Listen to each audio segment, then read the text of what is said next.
नमस्कार दर्शक बंधु शुभ संध्या आमे नहीं आसु देश विदेश राज्यर 20टी गुरुत्वपूर्ण खबर खबरटी भल लगे वीडियो को लाइक करने सहित चैनल नुआ सब्सक्राइब करी आपण जिलार ना लिखिदेवे जहाँफल प्रत्येक दिन आपण जिलार खबर किसी ना कि अपडेट पाइपर तेज कौन रही आज संध्यार खबर चलता नजर पकाइबा।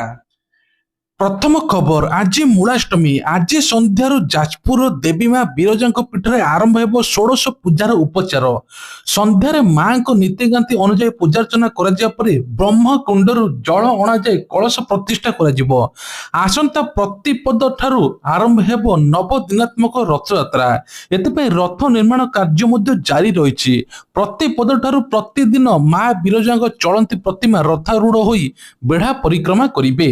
सेहीपरि जगतसिंहपुर जिला देवी मां शारदा पीठरे आज आरंभ होइछि पार्वण पूजा मूलाष्टमी ठारू सेप्टेम्बर 29 तारिख जाए महाअष्टमी पर्यंत 16 दिन व्यापी शारदा पीठरे चलिबो षोडश उपचार पूजा। परवर्ती खबर होछि प्रधानमंत्री नरेंद्र मोदी 75तम जन्मदिन सेप्टेम्बर 17 तारिख में पालित होगापी जाउछि सारा विश्व में प्रशंसा अर्जन करिसंती ओडिशार विकास प्रति मोदीजी स्वतंत्र दृष्टि रही ओडिशा विकास प्रति तांकर निष्ठा को सम्मान दे गोटे दिन में 75 लाख चारा रोपण कर मुख्यमंत्री मोहन चरण माझी घोषणा करिसंती वृक्षरोपण भली महत्व काम समस्त जनसाधारण छात्र छात्री युवपीढ़ी एसएचजी सदस्य स्वेच्छासेवी अनुष्ठान जोड़ी होई यही सफल करने विशेष अनुरोध बोली मुख्यमंत्री मोहन चरण माझी कहते तेज ता सहित मुख्यमंत्री कहते खूब जल्दी प्रधानमंत्री ओडिशा को आसबे ब्रह्मपुर में बड़ घोषणा करिपारंती प्रधानमंत्री नरेंद्र मोदी। परवर्ती खबर होची एणिकी शनिवार दिन 12:30 पर्यंत खोला रहिबो स्कूल अवहेला कले नियाजिबो दृढ़ कार्यानुष्ठान एपरि कड़ा निर्देश देइचंती जिला शिक्षाधिकारी एनेकी खोर्धा जिलार समस्त ब्लॉक शिक्षा अधिकारी को चिट्ठी मध्य कर जायछि चिट्ठी उल्लेख अछि जे शनिवार दिन विद्यालय गणशिक्षा विभाग शासन सचिव पंडित खोर्धा गस्तरे आसिया बेले बेगुनिया ब्लॉक प्रथम प्राथमिक विद्यालय स्कूल परिदर्शन करने जाइथिले सेठारे किछि प्राथमिक स्कूल 11टा सुधा बंद हो जिबा देखिबाकू मिलिथिला एपरि कि शनिवार दिन ठीक भाबे स्कूल परिचालना होउनी पिला मानक पाठ मध्य पढ़ा जाउनी ताहाको नै विरक्ति होइथिले सचिव शिक्षागत कैलेंडर 2025-26 निर्दिष्ट समस्त कार्यकलाप विशेष करी शनिवार दिन एथर 12:30 पूर्व स्कूल छुट्टी होई परिबो नाही जिए नेबो तांको ऊपर दृढ़ कार्यानुष्ठान नियाजिबो।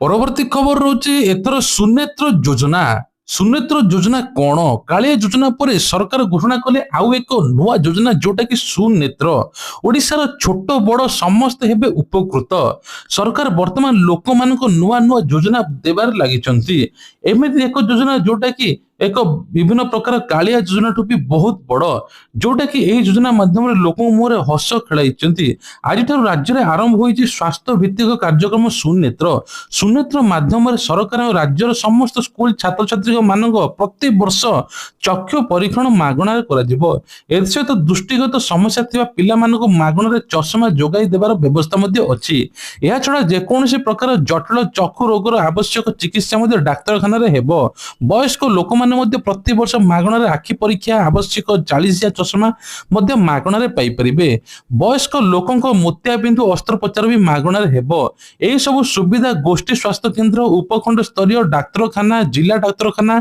मेडिकल कॉलेज गुडी करे हेबो बोली कुआ जाउची एही सब पाया पे कोनोसी प्रकार कागज पत्र दरकार हेबो नै बोली कुआ जाउची सरकार ए सुनेत्र योजना आरंभ करिबा द्वारा जाफल समस्त प्रकार सुविधा मध्ये पाई परिबे। परवर्ती खबर होची लघुचाप प्रभाव राज्य में विभिन्न स्थान में प्रबल वर्षा जारी आगामी 3 दिन पर्यंत प्रबल वर्षा अच्छी विशेषकर दक्षिण ओडिशा रे प्रबल वर्षा संभावना अच्छी एने कि 20 जिला को येलो अलर्ट करिछि पाणीपाग विभाग विशेषकर कोरापुट मालकानगिरी नवरंगपुर रायगड़ा गंजाम गजपति कंधमाल नयागढ़ कलाहांडी 9 जिले में येलो वार्निंग करा जायछि जहा फल कह जायछि प्रबल अति प्रबल वर्षा सहित 30 ରୁ 40 किलोमीटर वेगर पवन बहिबो तलिया अंचल को सतर्क रही कहुई मत्स्यजीवी को समुद्र को जावाई बारण कर।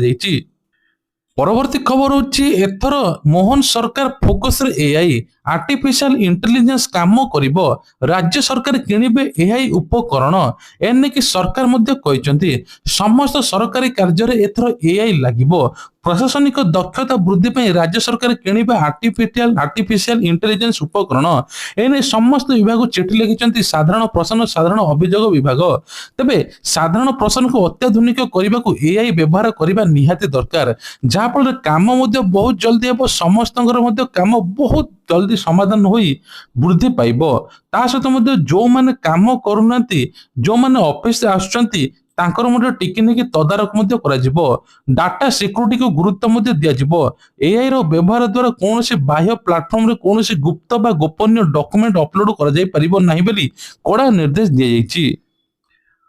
परवर्ती खबर होची एथर परिबा दर आकाश छुआ 500 टंकार मध्ये बैग पुरु नाही एभଳି मध्ये दृश्य देखिबा को मिलछि एक नंबर मार्केट ठो आरंभ करिकि जाजपुर एवं छत्र बजार मध्ये सब प्रकार परिबा दर एबे 60 रु 80 टंका जहा फल जुडंग 80 भेंडी 60 जन्नी 60 काकुडी 60 छारु 40 गाजर 50 आ 90 टंका फुलकोबी एमिति मध्ये सजना छुई मध्ये 120 टंका रे पहुंचिलानी जहा फल पनी परिबा लोक माने किनिया ପାଇଁ ଆସୁता बेले मुंडरे हाथ दे बसुचंती।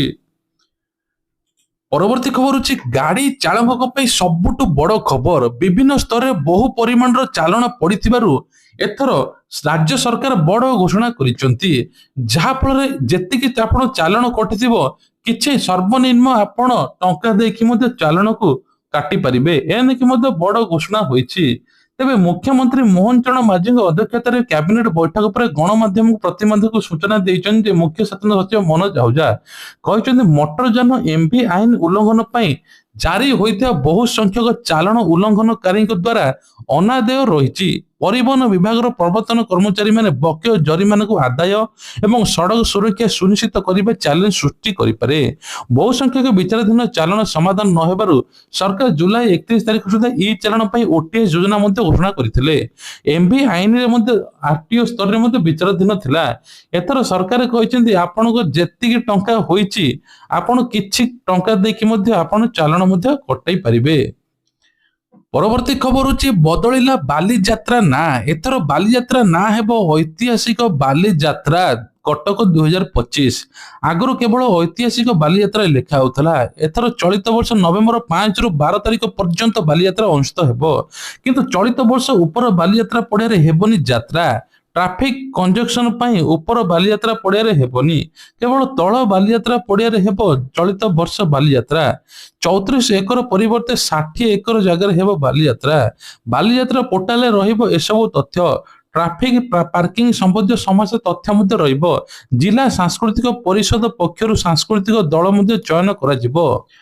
परवर्ती खबर होची अंगनवाड़ी कर्मी को बड़ दायित्व राज्य सरकार एने बड़ घोषणा कर सारी ओडिशा रे ईट राइट स्टे ब्राइट अभियान आरंभ होईची एने कि राज्य सरकार लोक मन को स्वास्थ्यकर खाद्य अभ्यास करने पे परामर्श देबे एति प्रस्तुति आरंभ मध्ये होईची उपमुख्यमंत्री प्रभात परिडा कहिसेंती 74,000 अंगनवाड़ी केंद्र द्वारा महिला को साधारण लोकों को मध्य स्वास्थ्यकर खाद्य अभ्यास टिप दिया जिवो तबे कह जाउची जे जो माने सब याडू साडू खाई निजर देह खराब करुचंती विभिन्न प्रकार रोगर शिकार होचंती एने कि एथर विशेष कैंप चलिबो जहा पर लोक माने केउ जिंस खाइले केमिति आपन को बेनिफिट हेबो सब किछि अंगनवाड़ी द्वारा मध्ये शिखाबो राज्य रे सेप्टेम्बर अक्टोबर मास पर्यंत प्रत्येक वर्ष अंगनवाड़ी केंद्र रे स्वास्थ्यकर खाद्यर कैंपेन आरंभ हेबो एने कि उपमुख्यमंत्री प्रभात परिडा मध्ये सूचना देइचंती समस्त फिट रहिबा पई स्वदेशी खाद्य ग्रहण करिबा शोष हेले कोल्ड ड्रिंक्स नुहे बरम पानी पीबा महिला और शिशु कल्याण विभाग यूनिसेफ रो मिलित आनुकूल्य रे यह आयोजन करा जिवो। परवर्ती खबर होची मृतकों ना रे राशन कार्ड ई केवाईसी पर सामना को आसला सांघातिक तथ्य राज्य रे अनेक गरीब अछंती जो मानक पाखरे सरकारी सुविधा पहुंची पारु नाही हेली एठी मोला लोक ना रे राशन कार्ड करी सरकारी लाभ उठाउचंती जणे कि दुई जण नुहे एकाथरे 5,75,000 मृतकों ना रे रहिछि राशन कार्ड एकथा आमे कहूना ଖୋଦ୍ ଖାଦ୍ୟ ଯୋଗାଣ ମନ୍ତ୍ରୀ କୃଷ୍ଣଚନ୍ଦ୍ର ପାତ୍ର ସୂଚନା ଦଉଛନ୍ତି। ମନ୍ତ୍ରୀଙ୍କ ସୂଚନା ଅନୁସାରେ ରାସନ କାର୍ଡ ଇ-କେୱାଇସି ପରେ ସତ ସାମ୍ନାକୁ ଆସିଛି। 5,75,000 ମୃତକଙ୍କ ନାଁରେ ଅଛି ରାସନ କାର୍ଡ। 1,05,000 ଆୟକର ଦାତା କାର୍ଡ ଫେରାଇଛନ୍ତି। 6 ଲକ୍ଷ ଗରିବ ଲୋକ କାର୍ଡ ମଧ୍ୟ ପାଇଛନ୍ତି। ରାସନ କାର୍ଡ ଆବେଦନ କରି ଅପେକ୍ଷାରେ 14 ଲକ୍ଷ ଅଛନ୍ତି। କେବଳ ସେତିକି ନୁହେଁ, ଧନୀ ଲୋକମାନେ ମଧ୍ୟ ହାତେଇଥିଲେ ରାସନ କାର୍ଡ। ଏନେକି ସରକାର କହିଛନ୍ତି ଯେଉଁମାନେ ପ୍ରକୃତ ଯୋଗ୍ୟ ନୁହେଁ ତାଙ୍କ ରାସନ କାର୍ଡ କଟାଯିବ। ଯେଉଁମାନେ ଇ-କେୱାଇସି କରିନାହାନ୍ତି 3 ମାସ ପର୍ଯ୍ୟନ୍ତ ସରକାରୀ ସୁବିଧାରୁ ବଞ୍ଚିତ ମଧ୍ୟ ହେବେ। ପରବର୍ତ୍ତୀ ଖବର ହେଉଛି କନ୍ୟାଦାନ ଯୋଜନା। LICର ନୂଆ କନ୍ୟାଦାନ ପଲିସି। ପ୍ରତ୍ୟେକ ଦିନ ରଖନ୍ତୁ 121 ଟଙ୍କା। ଆଉ ଝିଅ ବାହାଘରକୁ ପାଇବେ ଏକା ସାଙ୍ଗରେ 27 ଲକ୍ଷ ଟଙ୍କା। ତେବେ ଝିଅଟିଏ ଜନ୍ମ ହଉ ହଉ ବାପା ମା ଝିଅର ବିବାହକୁ ନେଇ ଚିନ୍ତାରେ ପଡ଼ିଯାଆନ୍ତି। ଆଜିକାଲି ଯଦି ଝିଅ ସେଇଭଳିଆ ହଉନି, କିନ୍ତୁ ପ୍ରକୃତରେ ଏବେ ବି ବାପା ମାଙ୍କର ଚିନ୍ତା ଥାଏ ପାଠ କେମିତି ପଢ଼େଇବି, ବାହାଘର କେମିତି କରିବି। ତେବେ ଏ ନେଇକି ଏବେ ସରକାର କହିଛନ୍ତି ପୁଅ ଝିଅ ଆଜିକାଲି ସମସ୍ତେ ସମାନ। ଝିଅମାନେ ମଧ୍ୟ ଇଣ୍ଡିପେଣ୍ଡେଣ୍ଟ ହଉଛନ୍ତି, ତା ସହିତ ମଧ୍ୟ ଚାକିରି କରୁଛନ୍ତି। ଯଦି ଏହି ଯୋଜନାରେ ପ୍ରତି ମାସରେ ଯଦି ଏହି ଯୋଜନାରେ 121 ଟଙ୍କା ପ୍ରତିଦିନ ହିସାବରେ ପାଖାପାଖି 3600 ଟଙ୍କା ମାସିକ ପ୍ରିମିୟମ ଦେବେ, ତାହେଲେ 25 ବର୍ଷ ଯେତେବେଳେ ଝିଅକୁ ହେଇଥିବ 27 ଲକ୍ଷ ଟଙ୍କା ପାଇବେ ବୋଲି କୁହାଯାଉଛି। ଏହାଛଡ଼ା 25 ବର୍ଷ ସମ୍ପୂର୍ଣ୍ଣ ହେବା ପରେ ପଲିସି ନମିନିକୁ 27 ଲକ୍ଷ ଟଙ୍କା ମିଳିବ ବୋଲି କୁହାଯାଉଛି। ପରବର୍ତ୍ତୀ ଖବର ରହୁଛି ଭାରତୀୟ reserve bank fintech company PhonePe ଉପରେ 21 ଲକ୍ଷ ଟଙ୍କାର ଜୋରିମାନା ଲଗାଇଛି।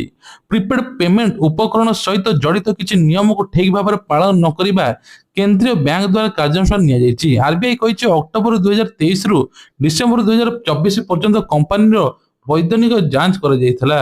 ତେବେ ନିରୀକ୍ଷଣ ଚିଠିପତ୍ର ଆଧାରରେ କମ୍ପାନୀ ଏକ ନୋଟିସ ଜାରି କରାଯାଇଥିଲା। କାରଣ ବୁଝିବା ପାଇଁ କୁହାଯାଇଥିଲା।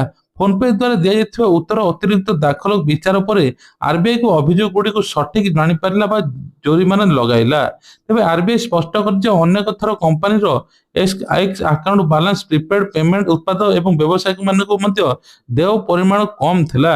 ତେବେ ଆରବିଆଇ ସମୟରେ ମଧ୍ୟ ରିପୋର୍ଟ କରାଯାଇନଥିଲା। ତଥାପି ଜୋରିମାନା କେବଳ ନିୟାମକ ଅନୁପାଳନ ତ୍ରୁଟି ଏବଂ ଆଧାରିତ ଗ୍ରାହକ ସହିତ କମ୍ପାନୀର କାରବାର ଚୁକ୍ତିର ବୈଧତାକୁ ପ୍ରଭାବିତ କରିବ ନାହିଁ। ତେବେ ଆରବିଆଇ ଫୋନପେ ଉପରେ ବଡ଼ ଜୋରିମାନା ଲଗାଇ ସାରିଛି, ଯାହା ପାଖାପାଖି କୁହାଯାଉଛି 1 କୋଟି ଟଙ୍କା। ପରବର୍ତ୍ତୀ ଖବର ହେଉଛି ଜିଏସଟି କୁ ନେଇକି ବଡ଼ ଅପଡେଟ୍। ଓଡ଼ିଶା ସମେତ ସବୁ ରାଜ୍ୟକୁ ଚିଠି ଲେଖିଲା କେନ୍ଦ୍ର ଖାଉଟି ବ୍ୟାପାର ମନ୍ତ୍ରାଳୟ। ନୂଆ ଜିଏସଟି ଆସିବା ପରେ 5 ଟଙ୍କିଆ, 10 ଟଙ୍କିଆ, 20 ଟଙ୍କିଆ ସବୁ ଜିନିଷ ଏଥର ଆଉ ରେଟ୍ କମିବ ନାହିଁ, ବରଂ ଅଧିକ ଦିଆଯିବ ବୋଲି କୁହାଯାଉଛି। ପ୍ୟାକେଟ ଭିତରେ ଯେତିକି ଗ୍ରାମ ଥିଲା ତାଠୁ ଅଧିକ ମିଳିବ। ତେବେ 18 ଟଙ୍କା, 15 ଟଙ୍କା, 17 ଟଙ୍କା କଲେ ଅସୁବିଧା ହେବ। ତେଣୁ ରେଟ୍ ସମାନ ରହିବ, କିନ୍ତୁ ଜିନିଷ ଅଧିକ ରହିବ ବୋଲି କୁହାଯାଉଛି। ପୁରୁଣା ମୂଲ୍ୟକୁ ନ ଲିଭାଇ ନୂଆ ମୂଲ୍ୟ ସ୍ପଷ୍ଟ ଭାବେ ଉଲ୍ଲେଖ ରହିବ। ତା ସହିତ ମଧ୍ୟ କୁହାଯାଉଛି ପ୍ୟାକର ଓ ଆମଦାନୀ ଖବର କାଗଜ ବିଜ୍ଞାପନ ସମ୍ବନ୍ଧରେ ଜଣାଇବା ଡିଲର ଏବଂ ମାପ ଓଜନ ବିଭାଗକୁ ନୋଟିସ ମଧ୍ୟ ଦିଆଯିବ, ଯେଉଁ ଫଳରେ ଏମାନେ ସବୁ ଜିନିଷ କ୍ୱାଣ୍ଟିଟି ବଢାଇବେ। ପରବର୍ତ୍ତୀ ଖବର ହେଉଛି ଗ୍ୟାସ୍ ସବସିଡିକୁ ନେଇକି ପରିବର୍ତ୍ତନ ଆଣିଲେ ମୋଦି ସରକାର। ବ୍ୟାଙ୍କ ଖାତାକୁ ଆସିବନି ଟଙ୍କା। ସରକାର ପୁଣି ନୂତନ ନିୟମ ଲାଗୁ କରୁଛନ୍ତି। ନିୟମ ସବସିଡିକୁ ନେଇ କରାଯାଇଛି। ତେବେ ପୁରା ଘଟଣା ଜାଣିବା ପାଇଁ ହେଲେ ଆପଣମାନେ ଜାଣି ନିଅନ୍ତୁ, ଉଜ୍ଜ୍ୱଳା ଯୋଜନା ହେଉ ବା ଯେକୌଣସି ଗ୍ୟାସ୍ ସିଲିଣ୍ଡର ହେଉ, ସବସିଡି ହେଉ ଆଉ ଯୋଜନା ସରକାରଙ୍କ ଦ୍ୱାରା ପ୍ରଧାନମନ୍ତ୍ରୀ ଗୋଟିଏ କାରଣ, ବର୍ତ୍ତମାନ ସମୟରେ ଆମ ଭାରତରେ ଯେଉଁମାନେ ଗରିବ ସୀମା ରେଖା ତଳେ ବଢି ଚାଲିଛନ୍ତି ସେମାନେ କେମିତି ଉପକୃତ ହେବେ, ସବସିଡି ଉପରେ କିଛି ନିୟମ ପରିବର୍ତ୍ତନ କରିଛନ୍ତି। ତେବେ ନିୟମ ଅନୁସାରେ ସବସିଡି ଗୁଡ଼ିକ ସାଧାରଣ ଜନତାଙ୍କୁ ମିଳୁଥିଲା, ଏବେ ସରକାର ସେମାନଙ୍କୁ ସବସିଡି ଦେବେ ନାହିଁ। ଯେଉଁ କାରଣ ଏଥର ଆକାଉଣ୍ଟରେ ଆସୁଥିଲା ତାହା ଏବେ ପେଟ୍ରୋଲିୟମ କମ୍ପାନୀକୁ ଦେବା ପାଇଁ ନିଶ୍ଚିତ ଦେଇଛନ୍ତି। ତେବେ ଯେତେବେଳେ ଆପଣମାନେ ଗ୍ୟାସ୍ ଆଣୁଥିଲେ ତେବେ ବୁକ୍ କରିବା ମାତ୍ରେ ଆପଣଙ୍କ ମୋବାଇଲରୁ ଗୋଟିଏ ଓଟିପି ଆସୁଥିଲା, ତାପରେ ଗ୍ୟାସ୍ ଘରେ ପହଞ୍ଚୁଥିଲା। ତେବେ ଗ୍ୟାସ୍ ଆସିଥିବା ବେଳେ ଲୋକ ଆପଣମାନଙ୍କୁ ଓଟିପି ମଧ୍ୟ ମାଗୁଥିଲେ ଆପ୍ଲିକେସନରେ। ତେବେ କୁହାଯାଉଛି ଯେ ଏଥର ଯାଇ ପଇସା ସରକାର ପାଖକୁ ଯିବ, ତାପରେ ସରକାର ପେଟ୍ରୋଲିୟମ କମ୍ପାନୀକୁ ଦେବେ ବୋଲି କୁହାଯାଉଛି। ପରବର୍ତ୍ତୀ ଖବର ହେଉଛି ଏହି ମାସରେ ବଦଳିବ ମନ୍ତ୍ରିମଣ୍ଡଳ। ଗଲା କିଛି ଦିନ ହେବ ରାଜ୍ୟରେ ମନ୍ତ୍ରୀ ବଦଳିବା ପାଇଁ ଚର୍ଚ୍ଚା ଚାଲିଛି। ମୋହନ କ୍ୟାବିନେଟରେ ଏବେ ବି 6ଟି ମନ୍ତ୍ରୀ ପଦ ଖାଲି ପଡ଼ିଥିବାରୁ ଖାଲି ଜାଗାରେ କେଉଁ ବିଧାୟକ ମନ୍ତ୍ରୀ ରହିବ ତାହା ଆଲୋଚନା ବଢୁଛି। କୁହାଯାଉଛି ଯେ ସେପ୍ଟେମ୍ବର ମାସ ସୁଦ୍ଧା ବଦଳିବ ମୋହନଙ୍କ ମନ୍ତ୍ରିମଣ୍ଡଳ। ରାଜ୍ୟ କ୍ୟାବିନେଟରେ ମୁଖ୍ୟମନ୍ତ୍ରୀ ଛାଡ଼ିଦେଲେ 21 ଜଣ ନେତା ମନ୍ତ୍ରିମଣ୍ଡଳରେ ସାମିଲ ହୋଇପାରିବେ। ହେଲେ ଏପର୍ଯ୍ୟନ୍ତ ମୋହନ ସରକାର କ୍ୟାବିନେଟରେ 15 ଜଣ ମନ୍ତ୍ରୀ ସାମିଲ ଅଛନ୍ତି, କିନ୍ତୁ ମନ୍ତ୍ରୀକୁ 2-3ଟି ବିଭାଗର ମନ୍ତ୍ରୀ ପଦ ମଧ୍ୟ ମିଳିଛି। ତେଣୁ ଏହି ସବୁ ମନ୍ତ୍ରୀ ପାଖରୁ ଦାୟିତ୍ୱ ହଟାଇ ନୂଆ ବିଧାୟକ ମନ୍ତ୍ରୀ ପଦ ଦିଆଯାଇପାରେ ବୋଲି ଚର୍ଚ୍ଚା ମଧ୍ୟ ଚାଲିଛି। ତେବେ ଇଏ ଥିଲା ଆଜିର ଦେଶ ବିଦେଶ ରାଜ୍ୟର କିଛିଟା ଗୁରୁତ୍ୱପୂର୍ଣ୍ଣ ଖବର। ଖବରଟି ଭଲ ଲାଗିଥିଲେ ଭିଡିଓକୁ ଲାଇକ୍ କରିବା ସହିତ ଚ୍ୟାନେଲରେ ନୂଆ ଥିଲେ ସବସ୍କ୍ରାଇବ କରିବା ପାଇଁ ଭୁଲିବେ ନାହିଁ। ଜୟ ଜଗନ୍ନାଥ।